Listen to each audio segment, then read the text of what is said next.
Excellent Père de grâce, nous te bénissons ce soir. Te rendons toute la gloire parce que tu es le puissant guerrier, celui qui est fort dans les combats, qui ne perd jamais un combat. Et c'est à cause de ta victoire en Christ que tu nous as donné d'être plus que vainqueurs. Père, ce soir, nous sommes à tes pieds, au pied du Saint-Esprit, afin d'être encouragés, enseignés, fortifiés au travers de ta parole. Cette parole qui ne ment point, cette parole par qui tu as fait toutes choses, cette parole qui est ta semence. Merci Père, parce que nous la recevons avec un cœur disposé, et j'ai la certitude que nous ne repartirons pas d'ici tel que nous sommes venus, parce que tu es bon, tu es merveilleux, tu es admirable. Que ton nom soit acclamé, que ton nom soit exalté, que ton nom soit magnifié d'éternité en éternité, et que le peuple de Dieu dise gloire à Dieu. Amen. Amen. Est-ce que nous pouvons nous asseoir dans sa présence merveilleuse?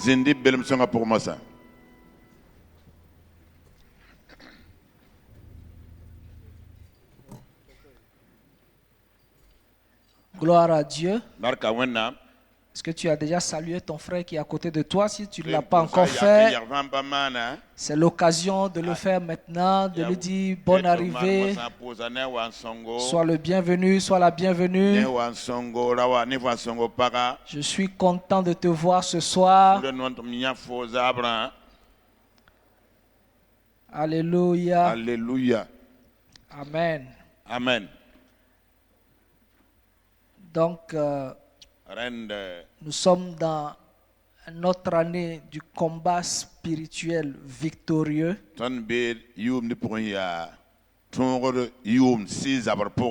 Par le Saint-Esprit et la parole de Dieu.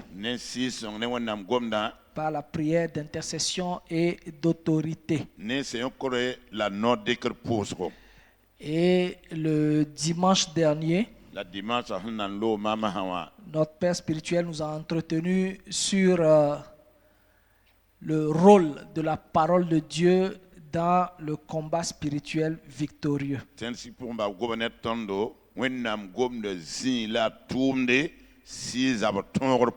Et ce soir, nous allons continuer donc dans la même direction, en faisant une petite révision de ce que il nous a enseigné le dimanche passé. Alléluia. Alléluia. Alléluia. Alléluia. Donc tu dis à ton frère, dispose ton cœur. Amen. Amen. Donc, comme vous l'avez vu, le titre c'est le rôle de la parole de Dieu dans le combat spirituel victorieux, entre parenthèses. Révision.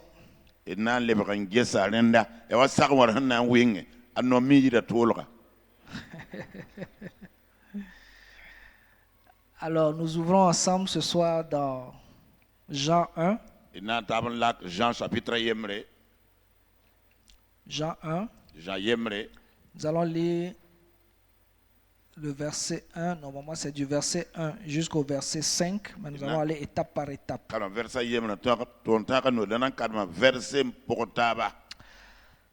Alléluia. Jean 1, verset 1.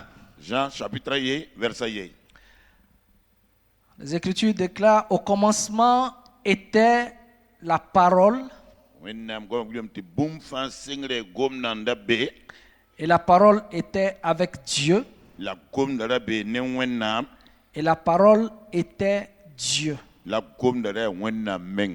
Au commencement était la parole. La parole était avec Dieu. Et la parole était Dieu. Alors, quand nous lisons ce verset, il y a deux choses principales que nous pouvons retenir de ce passage de Jean 1, verset 1.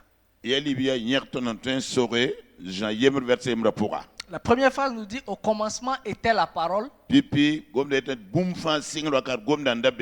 la parole était avec Dieu. Et ensuite, la parole était Dieu. La première chose que nous pouvons retenir dans ce verset,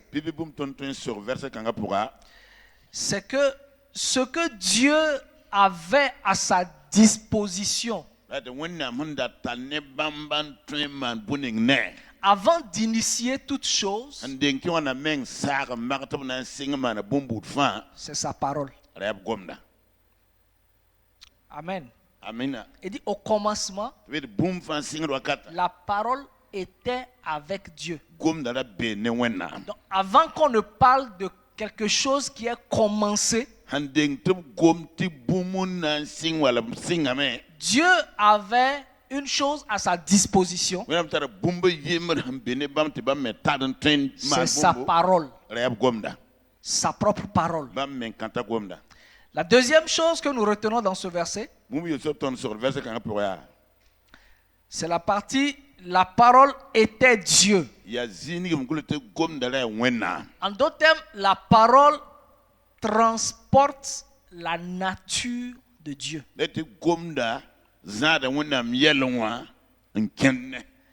La parole transporte le caractère de Dieu. Et la parole transporte la capacité de Dieu.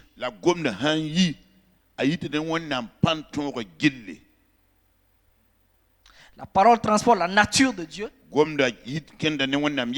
Elle transporte le caractère de Dieu. Et elle transporte la capacité de Dieu. Donc, ce que Dieu avait à sa disposition avant d'initier toute chose, ce n'était pas quelque chose de matériel. Mais c'est sa parole. Et à côté de sa parole, il n'y avait rien d'autre.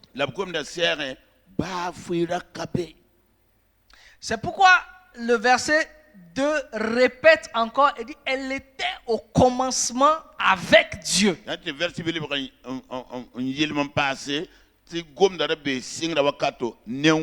Pour sceller une fois pour de bon le fait que Dieu n'avait rien d'autre sinon que sa parole.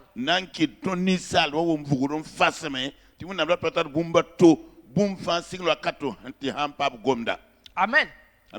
Et le verset 3 nous dit, toutes choses ont été faites par elle. Toutes choses ont été faites au travers de la parole. Toutes choses ont été faites avec la parole. Donc chaque action que Dieu a posée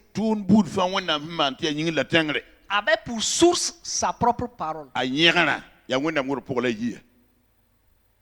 Chaque chose que Dieu a faite,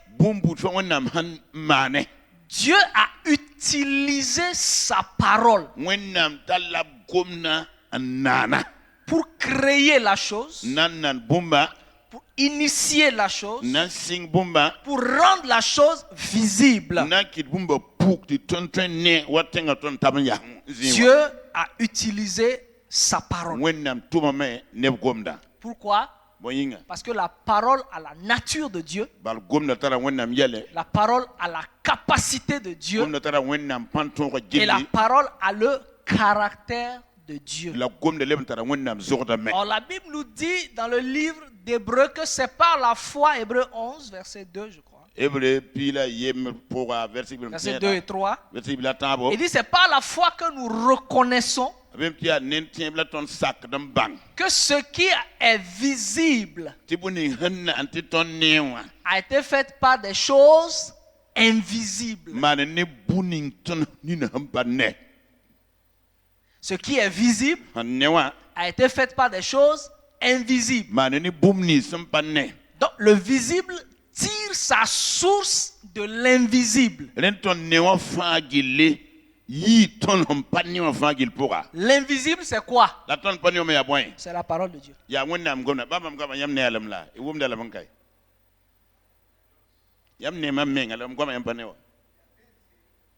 L'invisible, c'est la parole de Dieu. Et c'est avec cette parole que Dieu a initié et a créé chaque chose.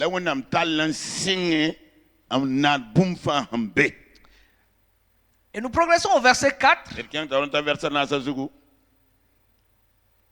La Bible dit en elle. Alléluia. Elle dit en elle était la vie. Et la vie était la lumière des hommes. Avec moi, en la parole, il y a la vie. Dis ça comme un enfant de Dieu. En la parole, il y a la vie. Et la vie est la lumière des hommes. Ma question, est-ce que tu es un homme? Est-ce que tu es un humain? Est-ce que tu es un humain? Est-ce que tu es un humain? Tu es un humain? Ok. Il dit en la parole, il y a la vie. Et la vie, c'est la lumière des hommes.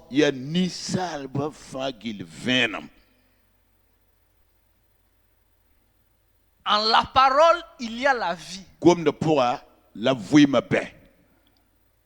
Ou pour reprendre le terme juste, il dit en la parole était la vie. Or, le verbe être, c'est le verbe qui exprime, je vais dire ça entre guillemets, l'existence.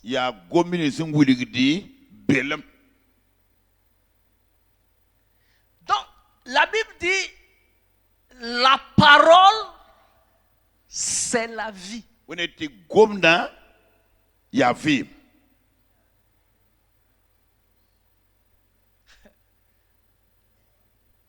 La parole, c'est la vie. Quelle vie? La vie de Dieu. En elle était la vie. Donc,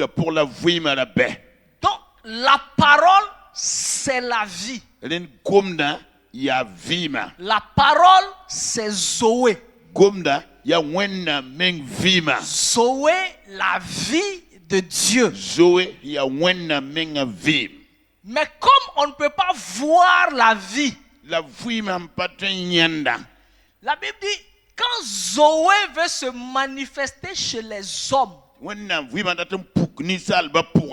elle se manifeste sous forme de lumière.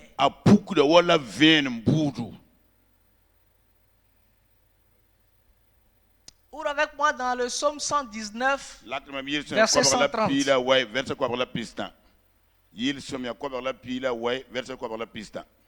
Psaume 119, verset 130.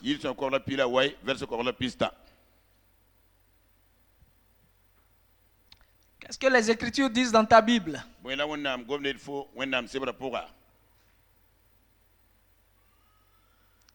Pas verset 30, verset 130. Verset la pista.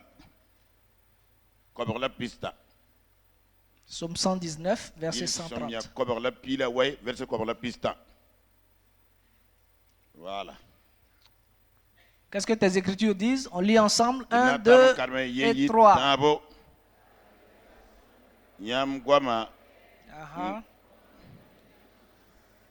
Une fois encore.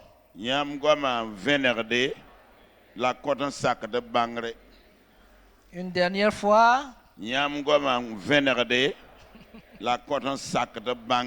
La révélation de tes paroles est claire. Et elle donne de l'intelligence au simple. Qu'est-ce qui est clair? Qu'est-ce qui est clair? Qu'est-ce qui est clair? La lumière. Quand on dit je suis éclairé, tu es éclairé par quoi? Par la lumière. Il dit maintenant Zoé, quand elle se manifeste chez les hommes, elle se manifeste sous forme de lumière. Oh, là, c'est la lumière qui éclaire. Et David dit, la lumière, c'est égal à la révélation. Puisqu'elle dit la révélation est claire, la lumière est claire, la révélation est claire, la lumière est claire, la lumière égale la révélation. Donc, il dit en elle était la vie. En d'autres termes, la parole de Dieu, c'est la vie de Dieu.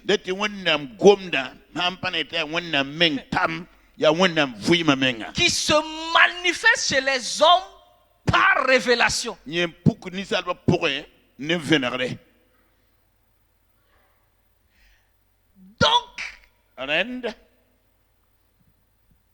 la lumière que tu as,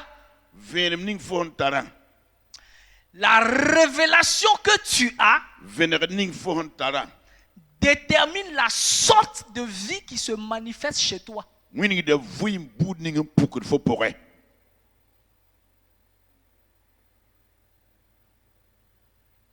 Détermine la qualité de vie qui se manifeste chez toi ou en toi. Elle dit quand la vie vient chez l'homme, pour pouvoir l'acquérir, elle se manifeste sous forme de lumière, sous forme de révélation. Donc, le type de révélation que tu as va établir le standard de vie que tu manifestes.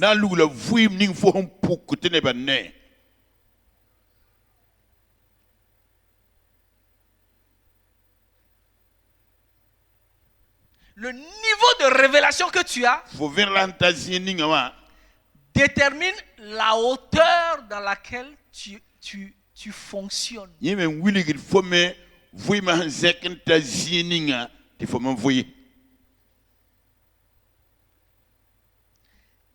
Le domaine dans lequel tu as la révélation sera le domaine dans lequel tu vas marcher aisément. Si tu as la révélation de la guérison,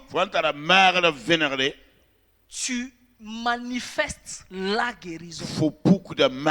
Si tu as la révélation de la prospérité, tu manifestes la prospérité. Si tu as la révélation de la santé, tu manifestes la santé.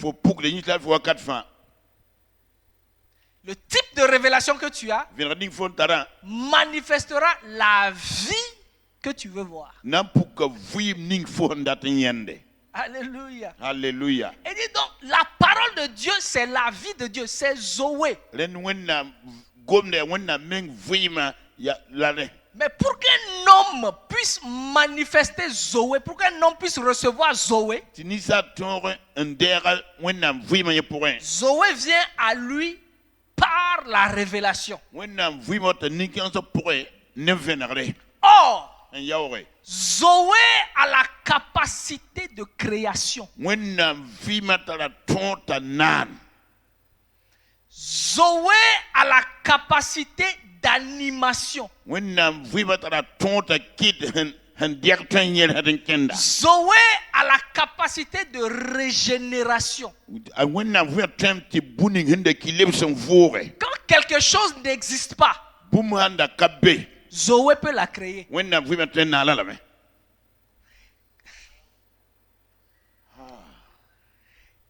Quand la chose existe mais est inerte,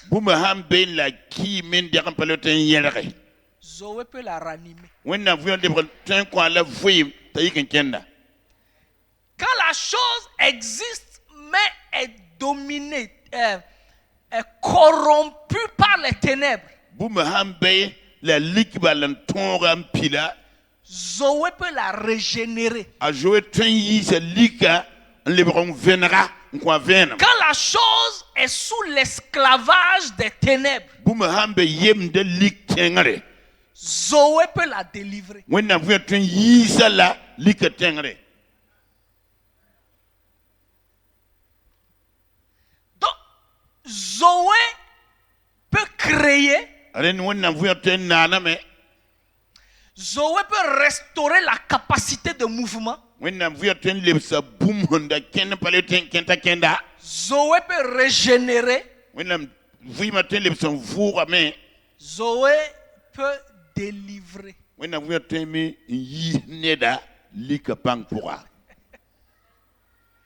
Il dit la parole c'est Zoé. La parole c'est la vie.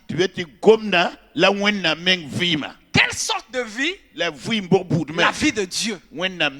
C'est pourquoi quand cette parole vie de Dieu a été envoyée chez Marie, sans l'aide d'un homme, elle s'est créée un corps dans le sein de Marie.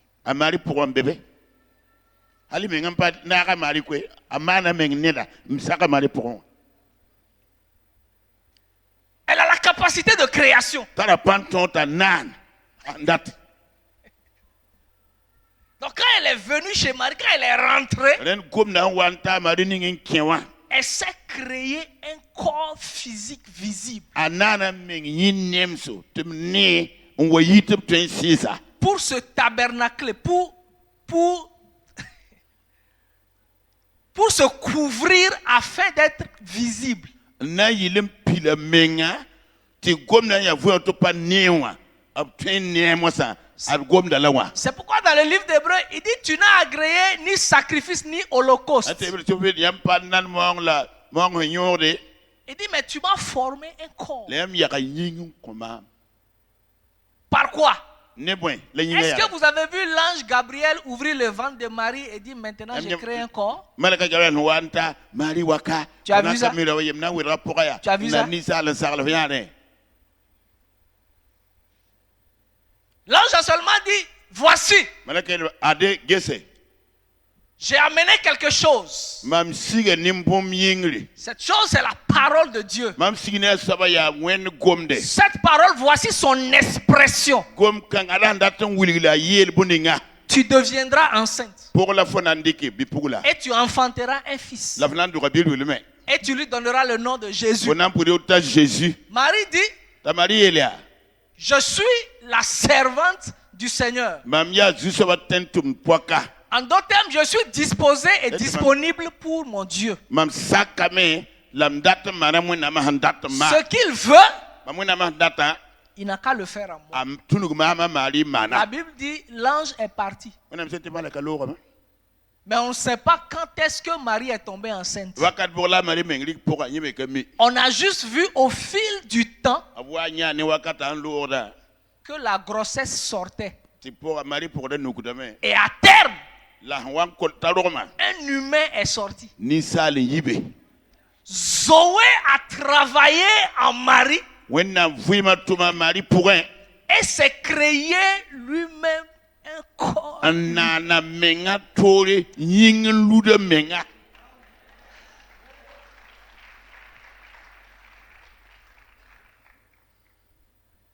C'est pourquoi quand tu as la révélation de la parole, même un organe qui a été amputé dans ton corps peut repousser.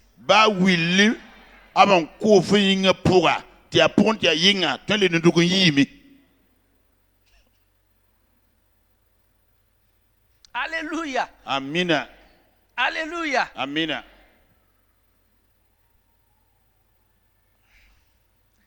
Zoé est venue chez Abraham et Zacharie. Deux vieux pères. Ça dit c'est des grands-pères. Donc, leur semence humaine là n'avait plus de vie. Quand Zoé est rentrée, Zoé a redonné vie à la semence d'Abraham et de Zacharie. Quand Zoé est rentrée dans l'utérus de Sarah et Élisabeth,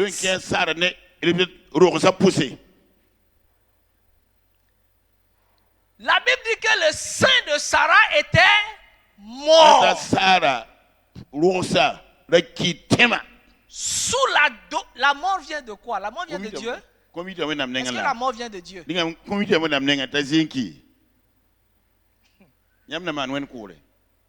La mort vient de qui? La mort vient de qui? La mort vient des ténèbres. Les ténèbres, c'est la nature de Satan. Oui ou non? Très simple. Si vous voulez démontrer ça, lisez dans Jean 10. Verset 10. Il dit quand l'ennemi vient, il vient pour quoi? Pour égorger et la same.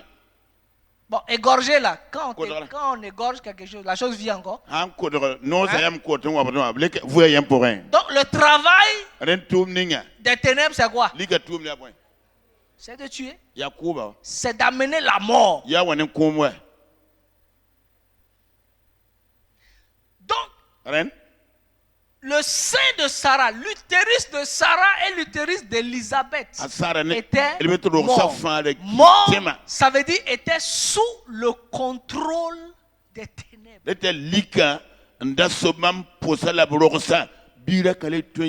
Quand la parole vie est rentrée, la parole vie a régénéré leur utérus. Comme une jeune fille de 18 ans.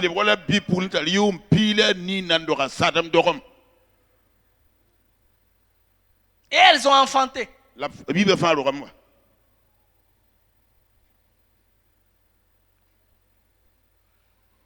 Zoé a la capacité de régénération.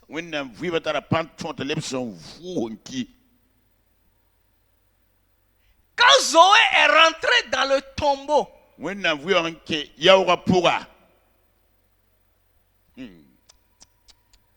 le tombeau, il y avait Lazare. Lazare était mort. Pas mort fraîche, hein? Ou quelqu'un peut dire, on peut douter un peu, peut-être qu'il s'est évanoui. Il ne s'est pas évanoui. Il est mort. 4 jours. Et normalement, 4 jours, la pourriture a commencé.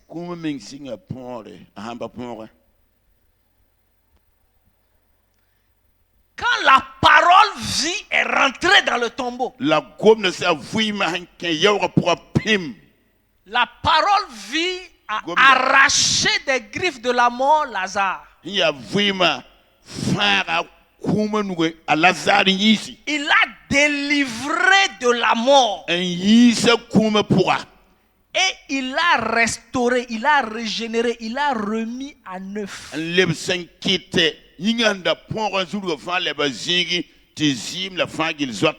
Sa sœur dit, la sœur de Lazare, elle a dit, le mort sent déjà. Elle a dit ça il n'y a même pas 5 minutes. Jésus a parlé. La parole est rentrée. Allez opérer l'œuvre de délivrance. Dans les mains de la mort. Et la réparer, la régénérer.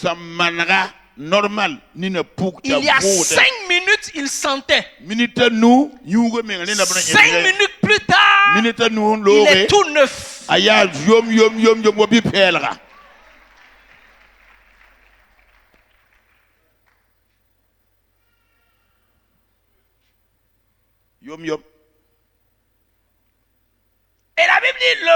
sorti.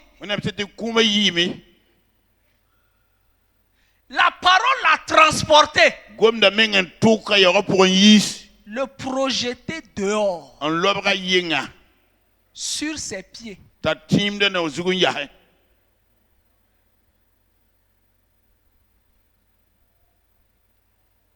La parole vit. Quand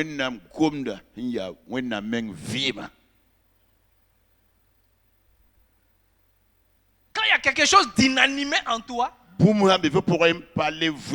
est capable de redonner le mouvement et l'être. Pourquoi quand Dieu a formé l'homme, l'homme était couché, inerte. La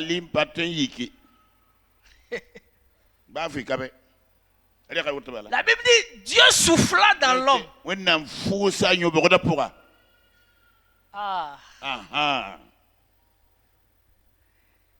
Quand je parle, qu'est-ce qui fait que tu peux entendre ce que je dis? C'est le souffle qui sort de ma bouche. Parce que sans le souffle, la parole n'est pas perceptible. Donc quand Dieu a soufflé dans l'homme, l'homme inerte, la Bible dit qu'il est devenu un être vivant. Celui qui était inerte a commencé à mouvoir.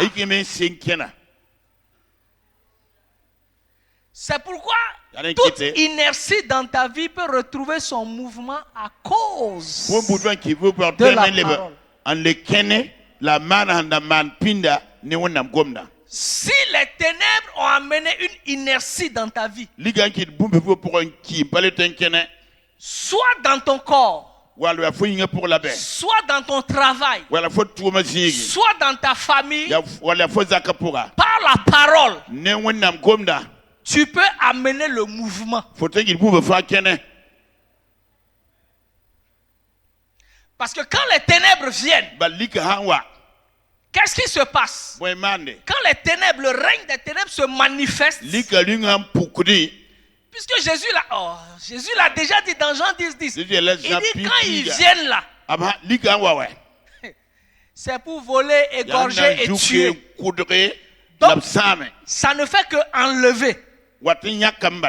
Et te mettre, ça dit, te paralyse. Puisqu'un mort ne bouge pas. Oui ou non? Est-ce qu'un mort bouge? Un mort ne bouge pas. Donc, quand la mort vient, quand les ténèbres viennent, elles viennent pour te paralyser. Pour te mettre dans une position assise. Où tu es toujours à la même place. Mais quand la parole vient, quand la parole lumière vient, quand la révélation vient, tu quittes l'état de paralysé et tu commences à avancer. La Bible dit, devant Jéricho, se trouvait Bartimée qui était comment? Assis au bord de la voie. Mais quand la parole incarnée passait, dans sa position assise, il a dit, fils de David, aie pitié de moi. La parole incarnée a ouvert sa bouche pour sortir une parole révélée. Quand Jésus dit viens, le viens là, l'a fait se lever et marcher.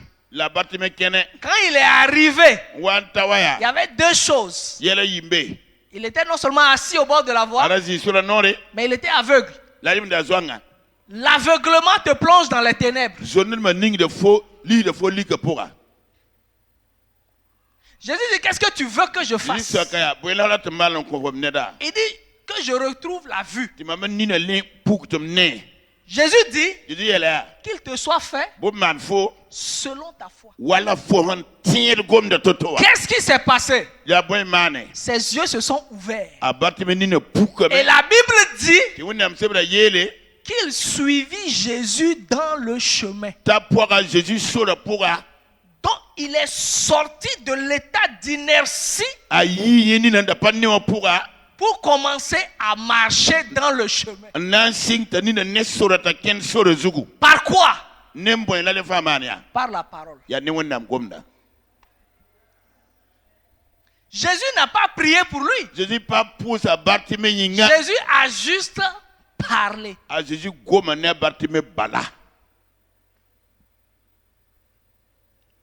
Jésus a parlé.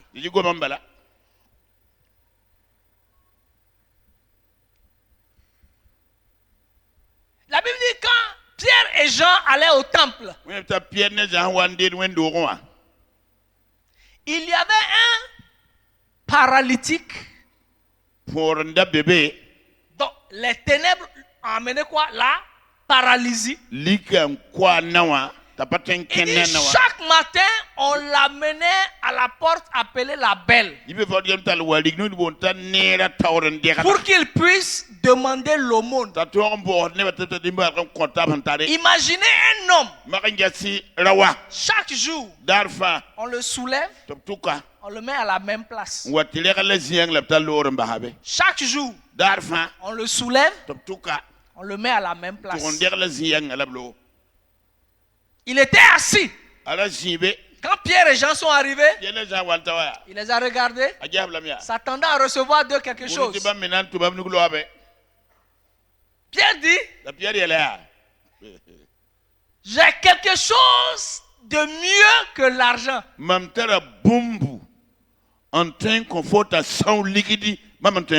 Parce que ton problème, c'est un problème spirituel. Ce sont les ténèbres qui sont en contrôle. Donc,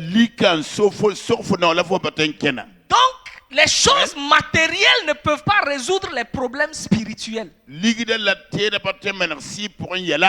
Pour un problème spirituel, il faut une solution spirituelle. La Bible dit dans Jean 1, la parole était Dieu. La parole était Dieu.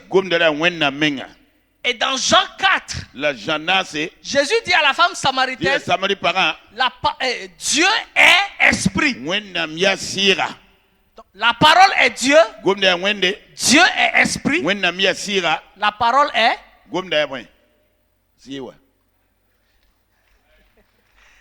Alléluia. C'est pourquoi il dit, les paroles que je vous ai dites sont...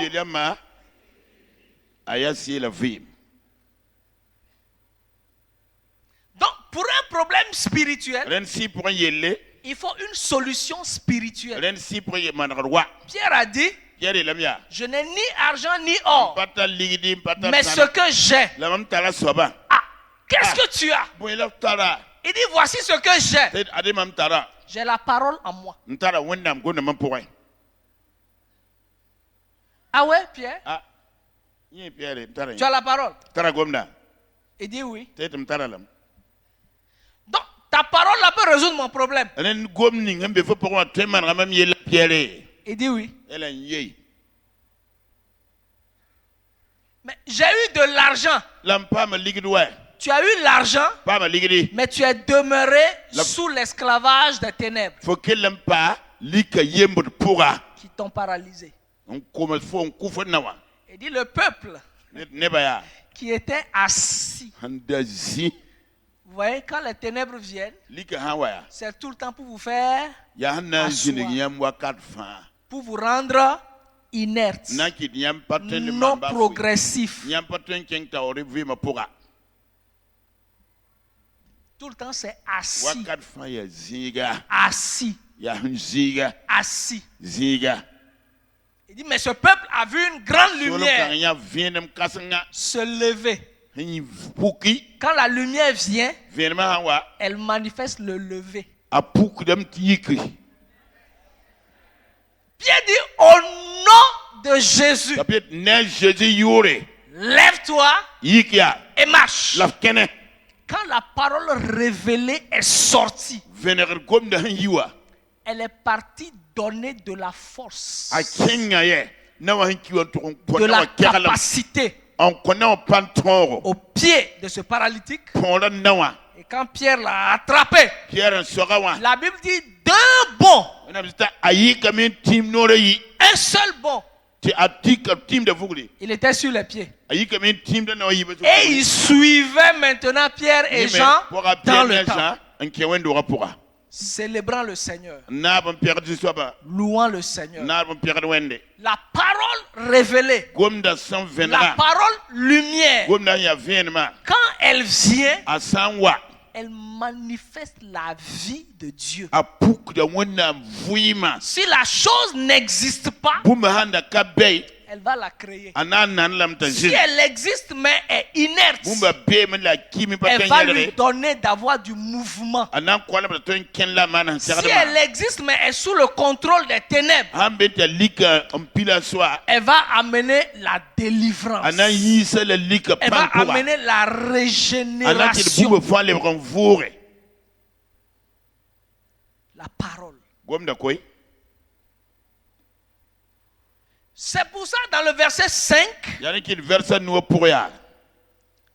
de Jean 1, Jean chapitre 1, verset 5, Jean 1, il dit la lumière lui dans les ténèbres et les ténèbres ne l'ont point reçu. La lumière lui dans les ténèbres et les ténèbres ne l'ont point reçu. En d'autres termes, partout où Zoé arrive, partout où la lumière arrive, partout où la parole révélée, partout où la révélation arrive, les ténèbres perdent leur pouvoir de contrôle.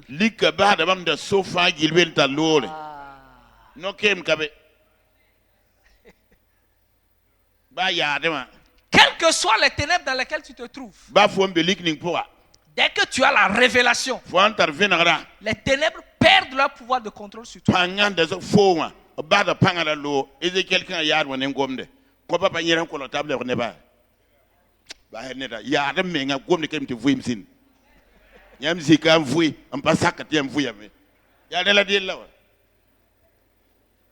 Il dit la lumière, lui, dans les ténèbres.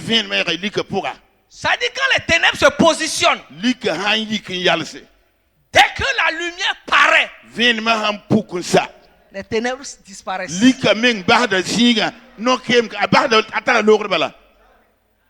On ne peut pas combattre les ténèbres par la prière.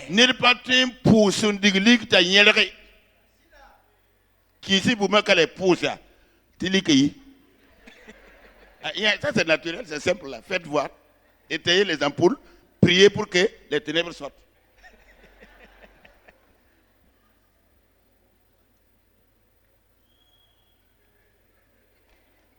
Chaque combat spirituel que les ténèbres soulèvent dans ta vie, écoute-moi, tu n'as pas besoin de prière. Tu as besoin de la parole. Dès que tes yeux s'ouvrent et que tu vois dans la parole ce que tu as vu, c'est ce que tu es. Ce que tu as vu, c'est ce que tu manifestes. C'est ce que tu as vu, c'est ce que tu dis. Et quand tu vas dire ce que tu as vu, ce que tu as vu se fait paraître.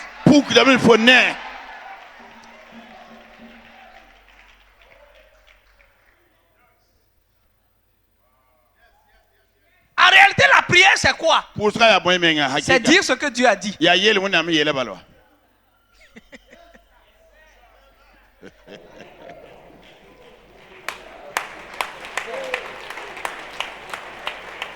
C'est ça la prière. Dis ce que Dieu a dit. Il y a l'aspect communion dans la prière. Il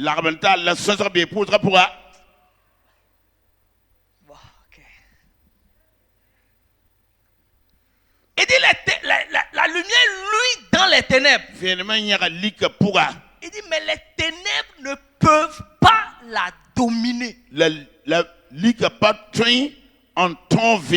n'y a aucune forme de ténèbres manifestée sous aucune forme que ce soit qui puisse tenir devant la révélation. Ça ne va jamais arriver.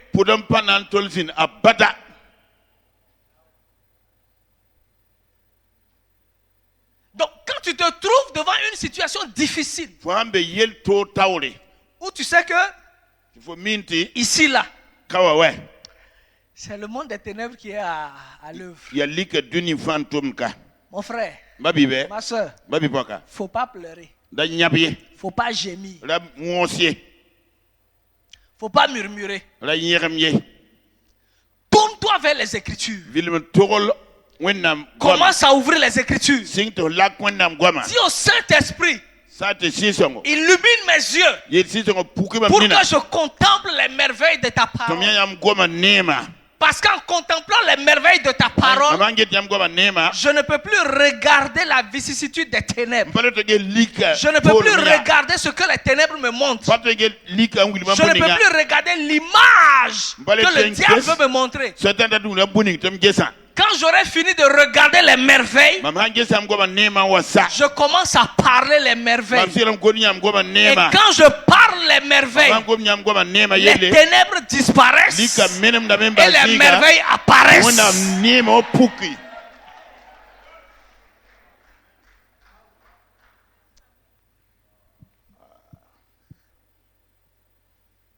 Dieu a regardé. Seigneur, aide-nous. Il dit, Dieu créa les cieux et la terre. Et puis la terre était informe et vide. Et les ténèbres faisaient quoi? Faisaient quoi? Sur les abîmes. Dans abîme, on a quel verbe? Hein? Abîmer. Trois choses. Les ténèbres ont abîmé la terre. Ils ont vidé la terre. Ils ont déformé la terre. Dieu regardait ça. Quand ils ont cru que maintenant c'est l'état de siège. Ouais,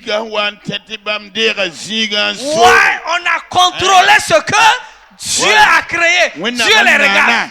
La Bible dit quand Lucifer a dit, je vais monter mon trône sur la montagne de Dieu. Dieu était assis sur le trône et puis il regarde. Quand c'est arrivé à son summum, donc il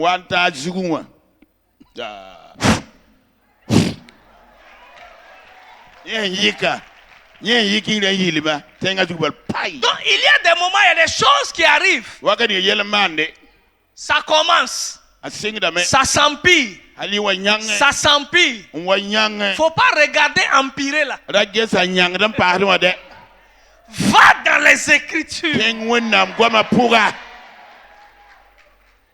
Quand les ténèbres ont abîmé la terre, vidé la terre, ça veut dire que Dieu avait doté la terre de richesse.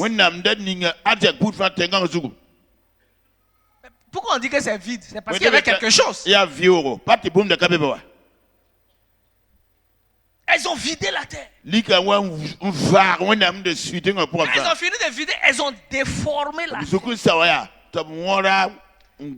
Et puis maintenant elles sont assises en maître. Il dit ouais, maintenant c'est nous qui contrôlons. Quand elles ont fait tout ça, Dieu a regardé et il dit que la lumière soit.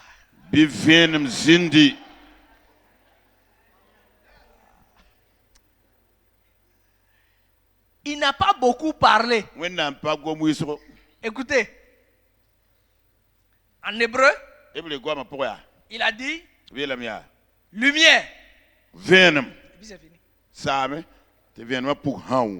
Quand il a dit lumière, Venom. Poum! On a vu la lumière paraître. Quand la lumière a paru, le Saint-Esprit, avec la lumière, a commencé la séparation. Il dit ténèbres, vos règnes sont finis. Votre contrôle sur la terre est fini. La Bible dit Dieu sépare. Dieu sépare. Dieu sépare. Quand la parole lumière paraît dans ta vie, le Saint-Esprit sépare de toi la maladie, sépare de toi la pauvreté, sépare de toi la malédiction, sépare de toi et sépare de toi et sépare de toi. L'état dans lequel tu te trouvais, le Saint-Esprit par la parole révélée te propulse dans un état nouveau. C'est pourquoi la Bible dit que celui qui est en Christ est devenu une nouvelle créature. Les choses anciennes sont voici, ça veut dire regarde maintenant, contemple. Now, maintenant. Il dit voici. Ça dit ce que tu voyais avant n'est plus là. Regarde la nouvelle chose. Il dit toutes choses deviennent nouvelles.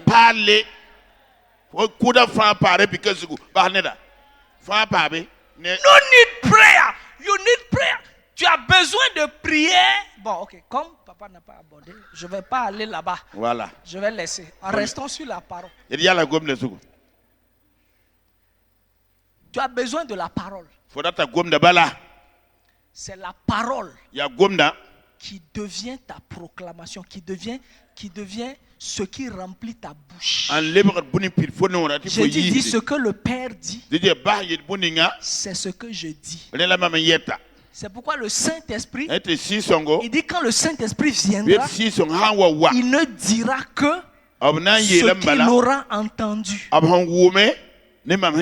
Or, toi et moi, nous sommes les petits frères de Jésus. Donc, le grand frère disait ce que le Père disait.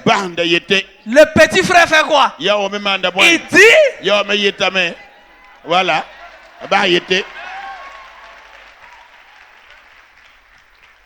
Alléluia. Amina. Il dit la lumière luit dans les ténèbres. Quand la lumière luit dans les ténèbres, les ténèbres perdent leur pouvoir de contrôle. C'est fini.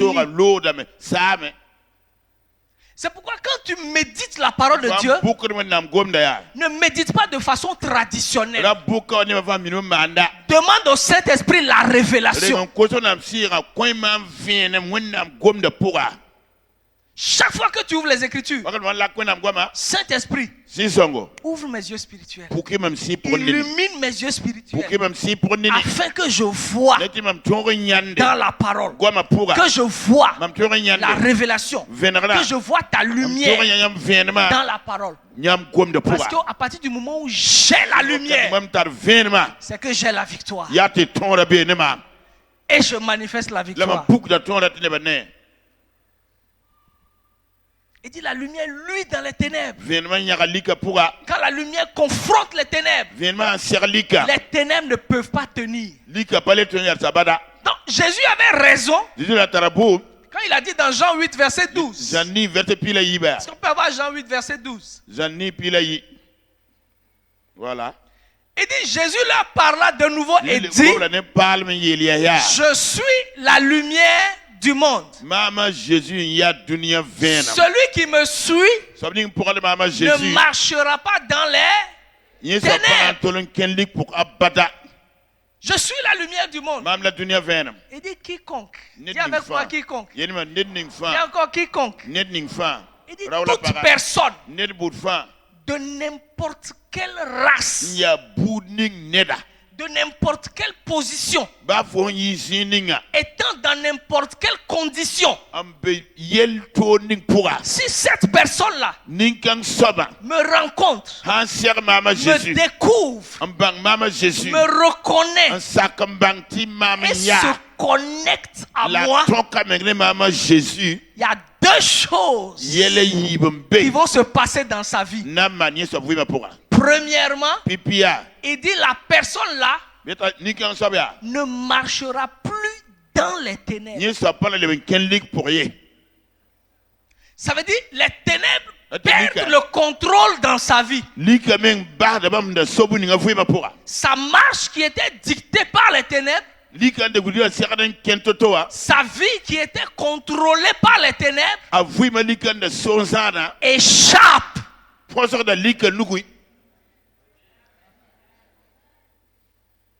Sa marche ordonnée par les ténèbres prend fin.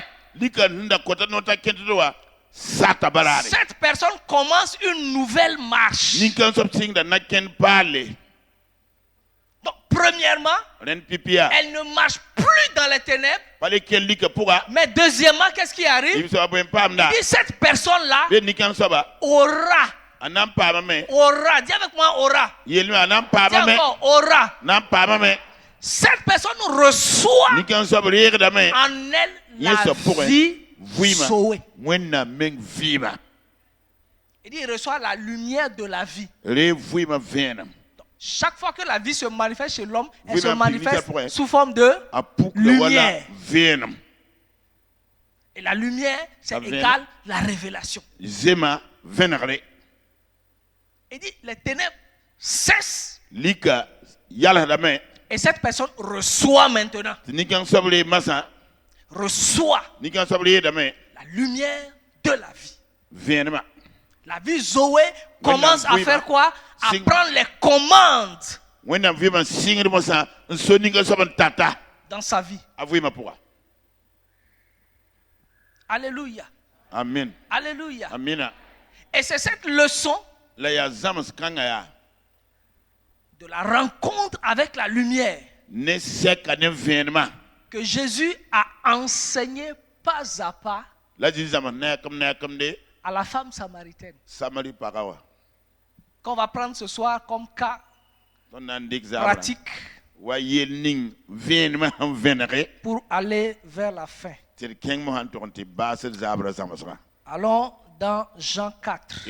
Jean chapitre 9 pourra.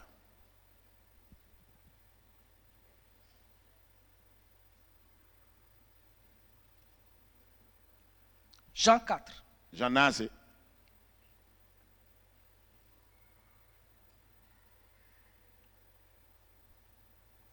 Jean 4 à partir du verset 7. Jean chapitre 9 verset yopoi. Donc le contexte dans lequel se passait ce témoignage, c'est que la Bible dit que Jésus a quitté la Judée pour se rendre en Galilée. Donc entre la Judée et la Galilée, il y a la Samarie. Et la Bible dit comme il fallait que Jésus passât par la Samarie. Donc, et comme il voyageait à pied, je présume, il voyage à pied.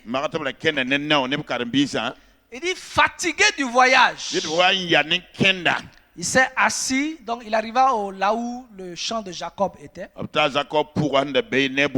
Et donc il s'est assis au bord du puits. Et la Bible précise que c'était la 6e heure. La 6e heure, donc c'est vers midi.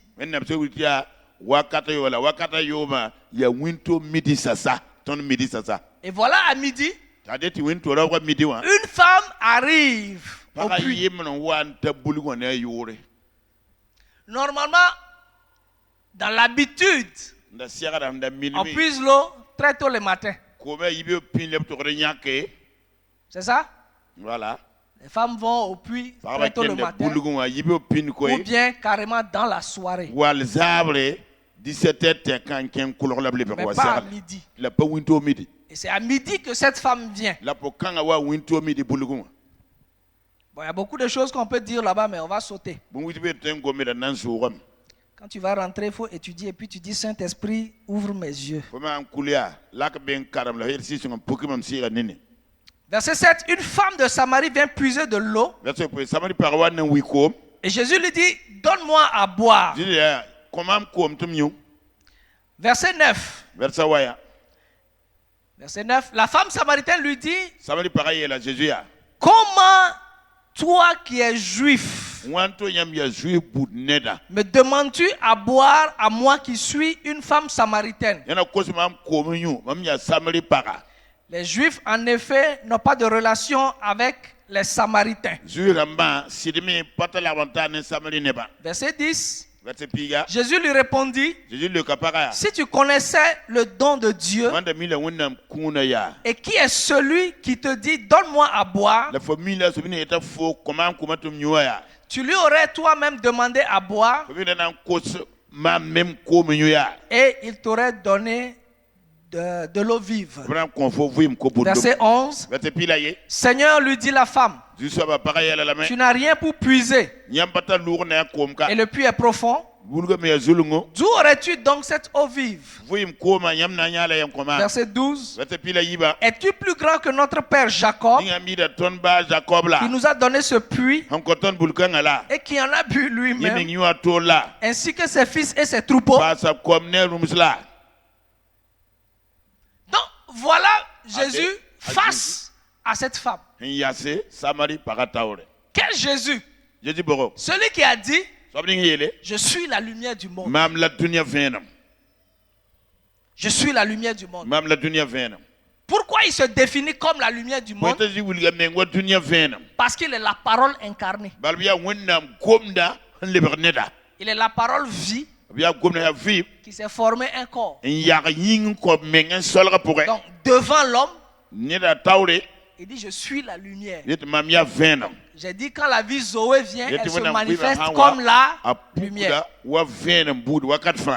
Donc c'est Jésus la lumière.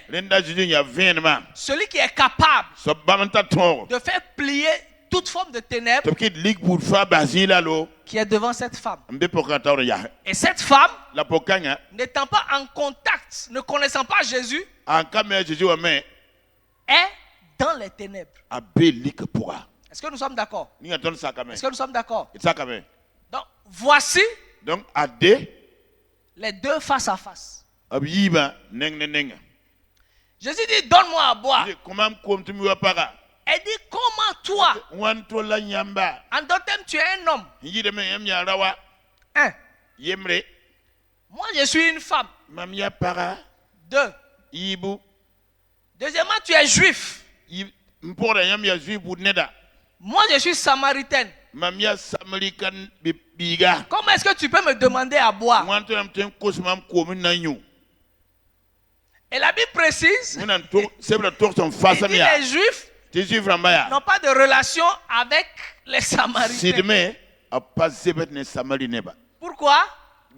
Deux choses. Premièrement, les Samaritains, ce sont des Juifs qui ont contracté des mariages avec les peuples païens. Donc, les Juifs halal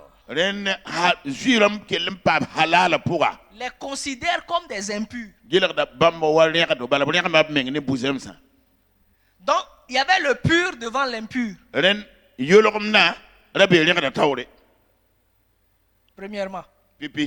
Deuxièmement, quand on dit les Juifs n'ont pas de relation avec les Samaritains, ça ne veut pas dire qu'ils ne parlent pas avec eux. Bon, c'est vrai qu'il y en avait qui, dans l'extrême, ça dit ils préfèrent contourner toute la Samarie. Mais ça ne veut pas dire ils faisaient le commerce ensemble. Mais l'expression n'avait pas de relation avec les Samaritains. Ça veut simplement dire un Juif n'utilise pas les mêmes ustensiles que les Samaritains. Quand un Samaritain boit dans un gobelet, même si tu vas tuer le Juif, il ne va pas boire dans ça. Un Samaritain mange dans une assiette. Le Juif ne va plus jamais toucher ça.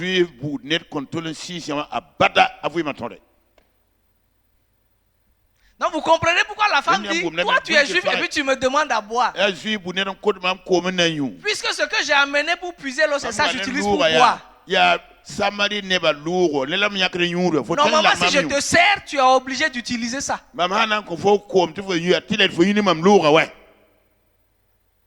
Comment tu peux demander une chose pareille? Jésus lui dit, il dit, si tu connaissais le don de Dieu et qui est celui qui te parle, en d'autres termes, femme, ton problème, c'est le type de connaissance que tu as. C'est ça qui te cause des problèmes. Tu sais que tu es femme, que je suis homme, tu es samaritaine, je suis juif. Si tu manges quelque part, je ne dois pas toucher. Si je touche quelque chose, toi tu ne dois pas toucher. C'est dans ça que toi tu fonctionnes. Ce type de connaissance-là, ça ne peut pas t'aider. Il dit le type de connaissance qu'il te faut, c'est la révélation de ce que Dieu a en réserve pour toi. Si tu connaissais le don de Dieu, si tu sais ce que Dieu veut te donner, si tu as la révélation de ce que Dieu veut te donner, premièrement, deuxièmement, si tu pouvais quitter tes limites naturelles de vision pour reconnaître qui je suis réellement,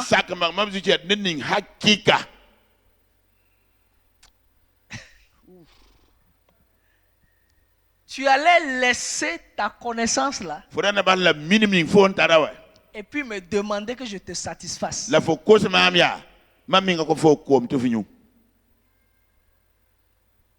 Parce que ta connaissance là, elle est basée sur 3 piliers. Premièrement, tes pensées personnelles.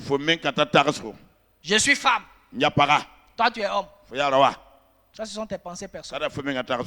Deuxièmement, c'est basé aussi sur la pensée de ta société. La pensée commune que vous avez dans votre société. Un juif et un samaritain ne doivent pas utiliser les mêmes ustensiles. Pourquoi? On ne sait pas. Mais un juif ne boit pas dans la même dans le même gobelet qu'un samaritain. C'est venu d'où?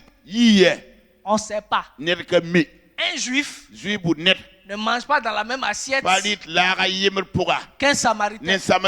Ça a commencé quand? On ne sait pas. Mais c'est comme ça.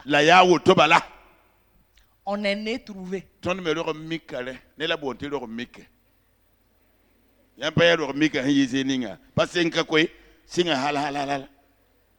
On est né trouvé qu'un peuple ne doit pas se marier à une bobo. Ou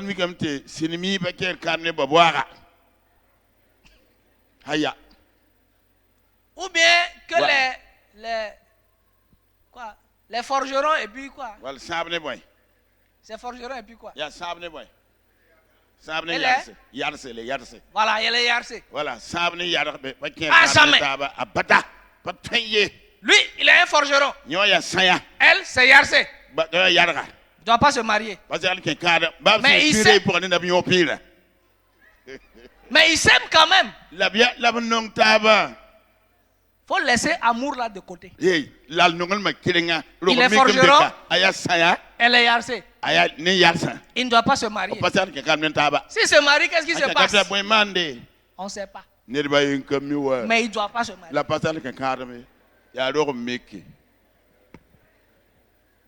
La tradition. La penser accepté dans la société. Ça cause tellement de mal.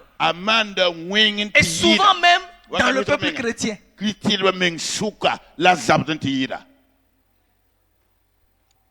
Donc ta pensée personnelle, la pensée acceptée dans ta société. Troisièmement, c'est la tradition de tes pères.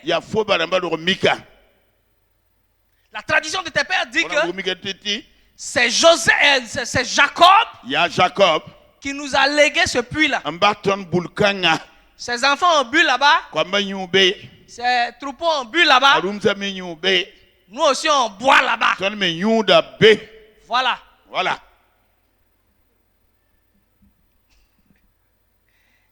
Jésus dit, cette connaissance que tu as là, ça ne peut pas t'aider. C'est ça qui est à la base du mélange là dans ta vie. Donc il faut que tu changes. Il faut que tu rentres dans la révélation. Pour que ta vie puisse changer, il faut que tu ailles dans la révélation. Tu dois connaître ce que Dieu a pour toi. Donc tu dois connaître le plan de Dieu pour ta vie. Mais tu dois connaître aussi celui qui te parle. Comme qui? Comme la lumière du monde. Et dit, si tu connais ça, si tu remplaces tes pensées personnelles, tu remplaces la tradition de ton village, tu remplaces la pensée dominante dans ta société par la pensée de Dieu, ta vie aussi va changer. Pourquoi? Parce que vos pensées ne sont pas mes pensées. Vos pensées ne sont pas mes pensées. Il faut que tu quittes cette sorte de connaissance-là. Rentre dans la connaissance révélationnelle. C'est pourquoi Jésus lui répondit au verset 13. Il dit, quiconque boit de cette eau aura encore soif. Mais celui qui boira de l'eau que je lui donnerai n'aura jamais soif. Et l'eau que je lui donnerai deviendra en lui une source d'eau qui jaillira jusque dans l'éternité. En d'autres termes, Jésus était en train de lui dire, écoute, la source à laquelle tu t'abreuves là, basé sur la connaissance que tu as là, ne peut pas amener une satisfaction dans ta vie. Le puits de Jacob, c'est aussi une image du monde. Donc Jésus dit, quiconque s'abreuve avec les solutions, avec les propositions du monde, marchera toujours dans l'insatisfaction.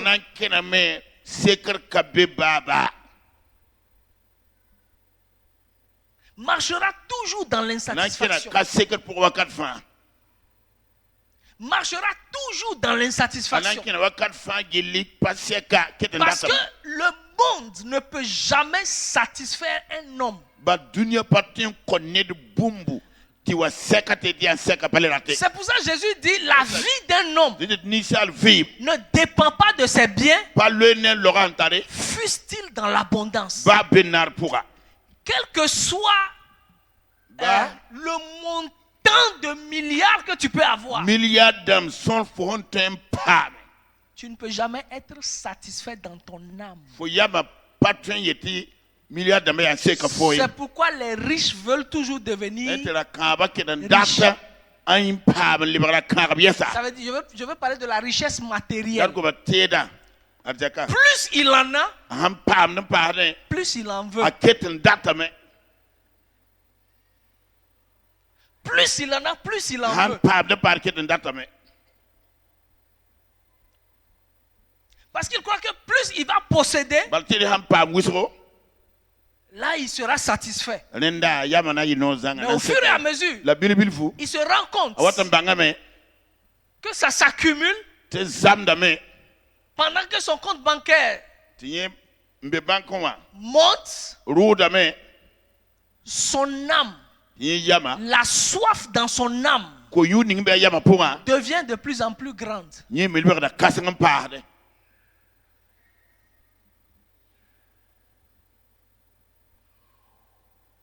C'est pourquoi l'homme qui a vu ses champs produire,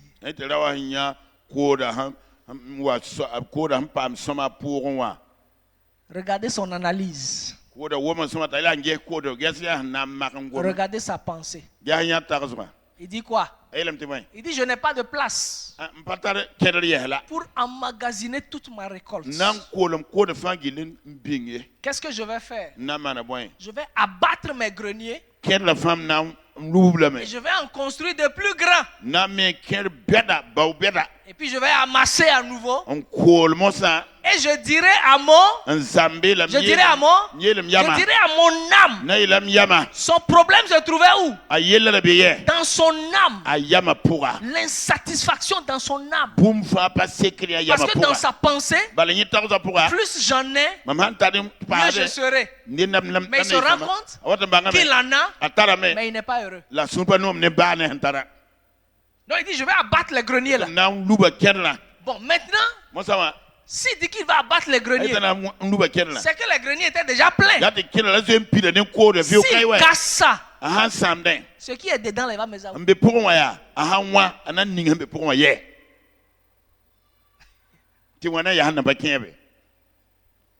Ça veut dire qu'il est prêt à gaspiller pour avoir plus. Or, Dieu n'est pas dans le gaspillage.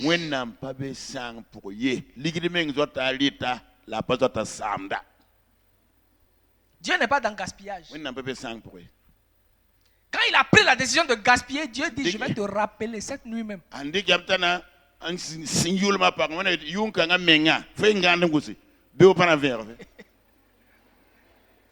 Donc,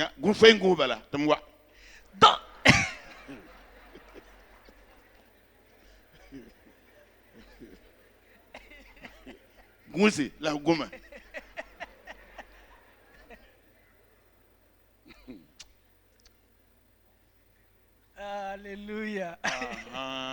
Alléluia. Alléluia. Alléluia. Amen. Donc Jésus dit: quiconque boit de cette eau-là, quiconque s'abreuve avec les choses du monde, marchera toujours dans l'insatisfaction. Donc, à quelle source t'abreuves-tu? À quelle source t'abreuves-tu? Parce que la connaissance que tu as déterminera la source que tu choisiras. Il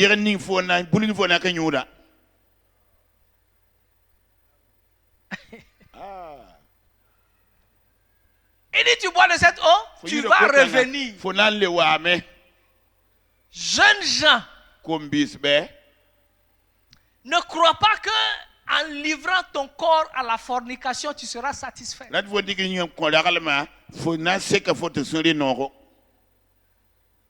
Si tu tombes dans ce piège, tu vas vouloir sortir, mais ça va toujours t'attirer.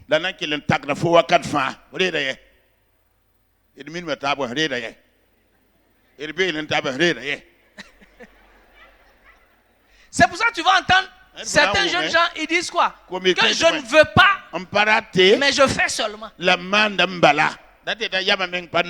ou non? Vous avez déjà entendu ça, non? Vous avez déjà entendu ça, non? Je ne veux pas, mais je ne sais pas, je fais seulement. Pourquoi?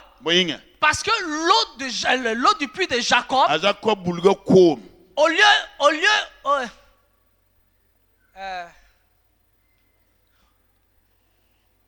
merci.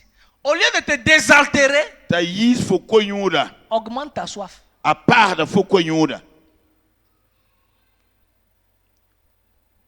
Ça augmente ta soif. Il dit quiconque boit de cette eau-là va toujours avoir soif. Il dit mais l'eau que moi je donnerai à quiconque vient à moi. Cette eau-là non seulement va te désaltérer, donc ça va te satisfaire, mais elle va devenir une source. Cette eau-là, c'est quoi? C'est ma parole. Il dit si tu t'attaches à ma parole, si tu viens dans ma parole, si tu reçois ma parole, tu vas commencer à trouver ta satisfaction dans la parole. Chaque domaine de ta vie va trouver satisfaction dans la parole.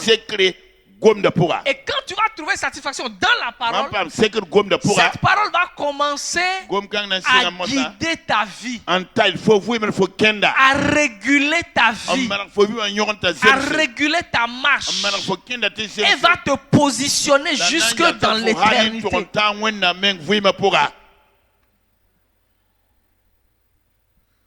Il dit, elle deviendra une source en toi.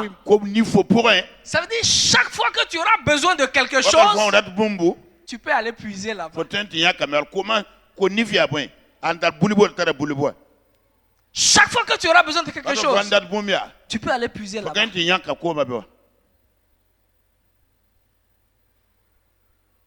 Chaque fois que tu auras besoin de quelque chose, ta source, c'est la parole de Dieu. Dans chaque aspect de ta vie, la parole de Dieu. Quand la femme a entendu ça, elle dit,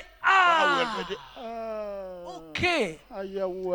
Donc, ce sont mes pensées qui me trompaient. Donc, les informations, la connaissance que j'avais, selon ma pensée, la pensée de ma société, et les traditions de mes pères, ça n'apporte pas de bénéfice dans ma vie. Donc, tu dis, tu as les paroles de la vie. Ok, donne-moi de cette eau-là. Jésus dit, attends. Appelle ton mari. Donc, j'ai réglé le problème de ta pensée. Je vais arriver dans ta vie maritale.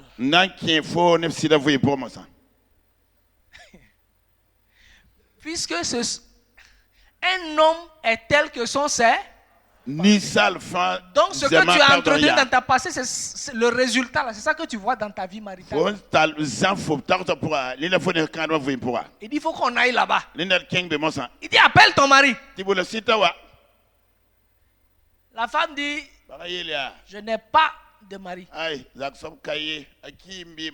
Qu'est-ce que Jésus dit? Tu as eu raison de dire je n'ai point de mari. La suite. Car tu as eu 5 maris et celui que tu as maintenant n'est pas ton mari. En cela tu as dit vrai. Il dit tu as eu 5 maris.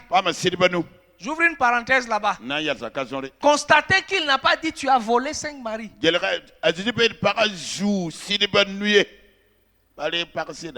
Il dit tu as eu 5 maris. Ça veut dire tu as fait 5 expérience de mariage. Ça veut dire tu t'es marié légalement 5 fois. Tu as eu un premier mari, ça ne t'a pas satisfait. Tu as divorcé. Tu as eu un deuxième mari, ça ne t'a pas satisfait. Tu as divorcé. Troisième, quatrième, cinquième. Il dit maintenant celui avec qui tu es.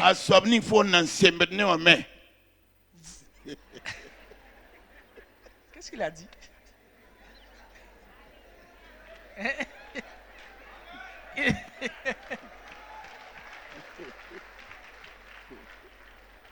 Jésus dit l'homme avec qui tu es actuellement, vous n'êtes pas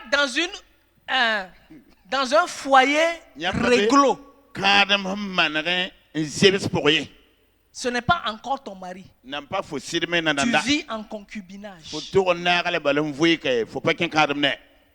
Donc il n'a pas dit tu as volé le mari de quelqu'un.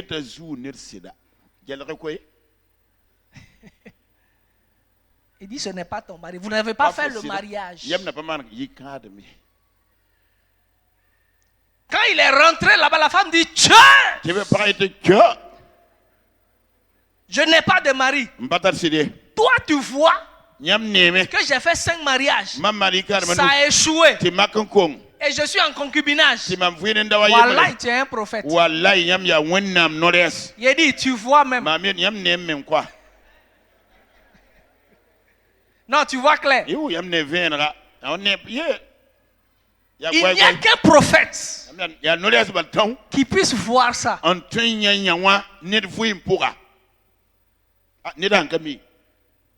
Mais quand Jésus est venu, il n'est pas venu en tant que prophète. Il est venu en tant que lumière. Donc quand il est quand il est en face de la femme, la lumière qu'il est éclaire l'intérieur de sa vie. Parce qu'il est la lumière. Quand il est arrêté, il voit clair.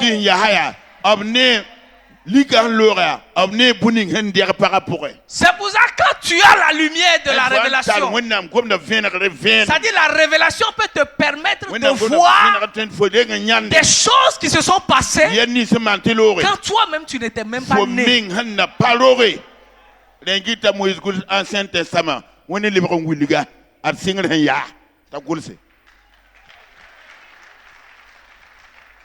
Par la révélation, tu peux avoir accès à des informations ou à des événements qui se sont produits avant que toi tu ne naisses.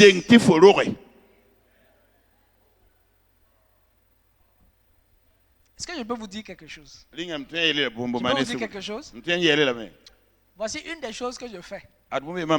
Parfois quand je médite un test, je suis dessus, je sais qu'il y a quelque chose dedans. Et au fur et à mesure que le Saint-Esprit ouvre les Écritures, il y a des moments quand c'est des scènes qui se sont passées pendant que je médite. Je dis au Saint-Esprit, transporte-moi sur le lieu de la scène.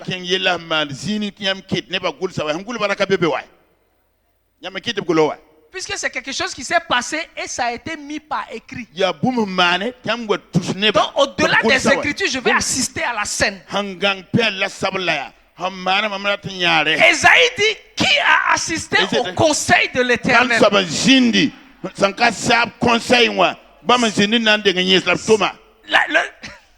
Le Saint-Esprit est appelé l'esprit de conseil. Celui qui peut te faire participer au conseil de Dieu.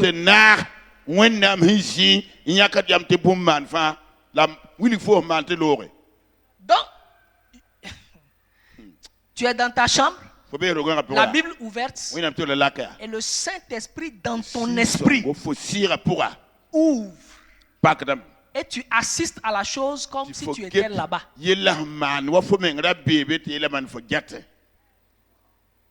C'est pourquoi il y a certaines personnes qui disent que papa parle comme s'il était là-bas. Une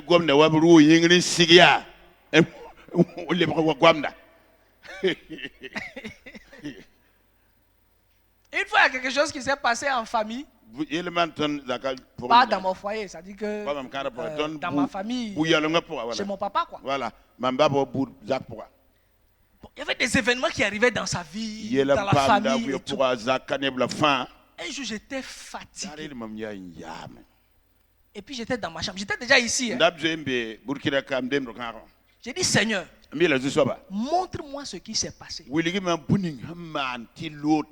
dans ma chambre, sur mon lit, le Saint-Esprit a ouvert mes yeux. Il dit, voici.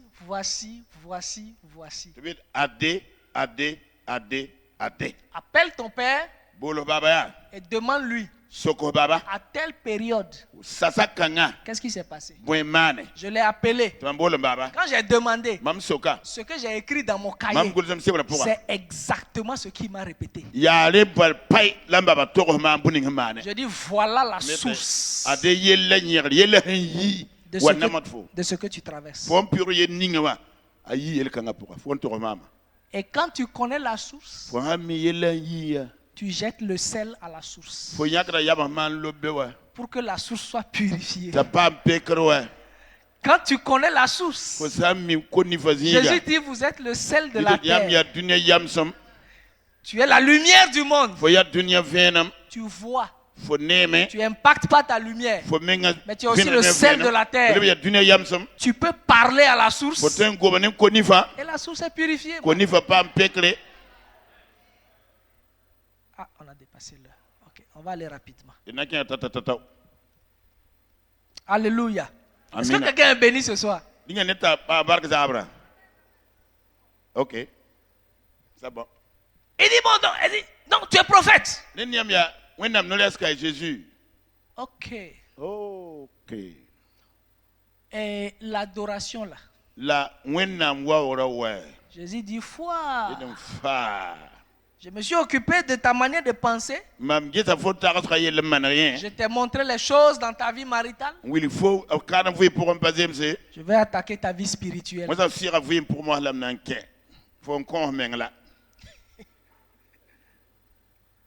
Comme on n'a pas beaucoup de temps, on ne va pas trop développer. Bref, ils ont parlé de l'adoration. Jésus lui a dit, Dieu est esprit. Que ceux qui l'adorent, l'adorent en esprit, en vérité. Il a apporté son enseignement. Et au fur et à mesure qu'il parlait, les yeux de la femme s'ouvraient de plus en plus. Les ténèbres dans lesquelles elle était ont commencé à se dissiper. À se dissiper. Quand Jésus a fini de parler, elle dit au verset 25, je sais. Il parle encore de quoi? De connaissance. Je sais que le Messie doit venir. Celui qu'on appelle le Christ. Quand il sera venu, il nous annoncera toutes choses. C'est là-bas que Jésus voulait qu'elle arrive. Puisqu'il a dit, si tu connaissais celui qui est devant toi là, tu vas lui demander l'eau vive. Donc par sa lumière, il a éclairé la femme. Pas à pas. Et les ténèbres ont reculé. Reculé. Et la femme a dit, il y a quelqu'un qui va venir. Cette personne-là s'appelle le Messie. C'est le Christ. Quand il va venir, Jésus dit, paille. Celui qui te parle là, c'est lui le Messie. La femme dit, voilà. C'est ça qu'il me faut. Et la Bible dit, laissant ça, cruche. Donc elle a donné d'eau au puits de Jacob. La révélation a amené dans sa vie de donner d'eau au puits de Jacob. De donner d'eau à tout ce qui était sa satisfaction. Tout ce sur quoi elle se basait pour vivre. Elle a donné d'eau à ça. Quand tu as la révélation de la parole, les choses qui semblaient être des boulets dans ta vie, qui te retiennent esclave, tu n'as pas besoin de délivrance. You just shake yourself. Il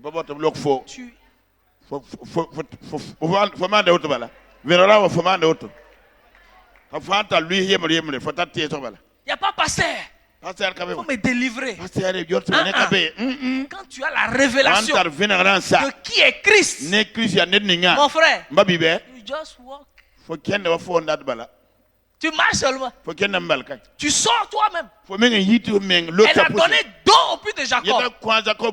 Et elle a couru dans le village. Il dit, venez voir. Quelqu'un qui a dit tout ce qui me concerne. Ne serait-ce pas le Christ? Certainement. Lui là, je l'ai reconnu. C'est le Christ. Écoute-moi. Au fur et à mesure que tu médites la parole de Dieu, que tu médites la parole de Dieu, tu dois arriver à trouver Christ dans la parole. Quand tu trouves Christ, quand tu le découvres, quand tu as la révélation de qui il est, tu es libéré. Tu es libéré. Il dit, vous sondez les Écritures parce que vous croyez avoir en elle la vie éternelle. Il dit, mais ce sont les Écritures qui rendent témoignage de moi. Donc, en allant dans les Écritures, vous devez me trouver. Et dès que vous me trouvez, dès que vous êtes en connexion avec moi, votre liberté se manifeste. Dès que vous êtes en connexion avec moi, il n'y a pas cette sorte de ténèbres là qui va tenir encore. Ni dans ta vie, ni dans ta famille, ni dans ton travail, ni devant toi, ni derrière toi, ni au-dessus de toi, ni à côté de toi. Parce que quand la lumière paraît, les ténèbres disparaissent.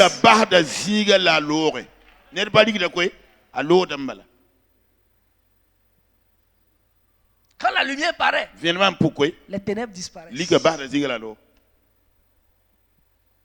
Qu'est-ce qui est en train de menacer ta vie? Qu'est-ce qui menace ta vie? Qu'est-ce qui menace ta vie? Est-ce que c'est une maladie? Est-ce que c'est une situation que tu penses impossible? Écoute-moi. Va dans les Écritures. Si tu as la lumière, la situation s'en va. Dieu dit que la lumière, et Gabriel a jeûné. Il dit, Dieu a dit que la lumière soit maintenant jeûnant. Michel, tu es où? Viens, on va jeûner pour que la parole de Dieu s'accomplisse. Ah, la volonté de Dieu, elle ne s'accomplit pas comme ça. Il faut jeûner. Michel, viens, jeûne. C'est ce qui s'est passé. Que la lumière et la lumière, dès que tu as la lumière, les ténèbres plient bagage. Au nom de Jésus. Au nom de Jésus. Dis à ton frère, va dans les Écritures. Demande au Saint-Esprit d'ouvrir tes yeux spirituels afin que tu contemples les merveilles de la parole de Dieu. Va dans les Écritures.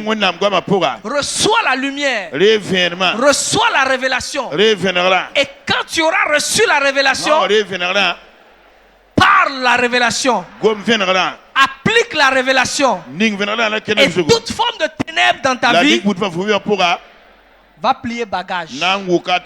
Au nom de Jésus. Amen. Amen. Vous êtes bénis. Demeurez dans la bénédiction. Marchez dans la lumière. Recevez la parole lumière. Parlez la lumière. Agissez lumière. Impactez votre génération et votre environnement. Au nom puissant de Christ Jésus. Quelqu'un me dit Amen.